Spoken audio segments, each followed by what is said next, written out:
ಮಗ ಅರ್ಜೆಂಟಾಗಿ 5,000 ಬೇಕೋ, ಇದ್ರೆ ಕೊಡೋ. 5,000? ಮಗನೇ ನನ್ನ ಹತ್ರ 5 ಪೈಸಾನೂ ಇಲ್ಲ. ಹಲೋ, ಹಾಂ ಮಗ 10,000ನಾ? ಇಲ್ಲ ಕೊಡೋ, ನನ್ನ ಹತ್ರ 5,000 ಇದೆ, ಅರ್ಜೆಂಟಾಗಿ ಅದು ಕಳಿಸ್ತೀನಿ ಬೇಕಾರೆ. ಈಗಲೇ ಕಳಿಸ್ತೀನಿ. ಬಂತಾ? 5 ಪೈಸಾ ಇಲ್ಲ ಅಂದೆ ಇವಾಗಿನ್ನ. ಅವ್ನು ಯಾವನ್ಗೋ 5,000 5 ಸೆಕೆಂಡಿಗೆ ಕಳಿಸ್ತಲ್ಲ.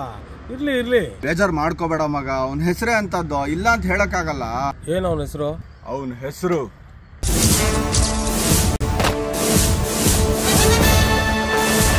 ದಿನೇಶ್.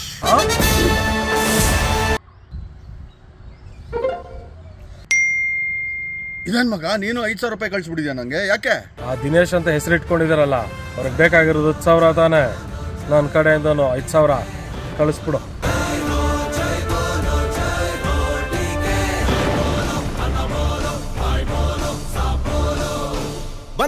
ಬಂದ ನೋಡು ಡಿ ಕೆ ಸಾಹೇಬ.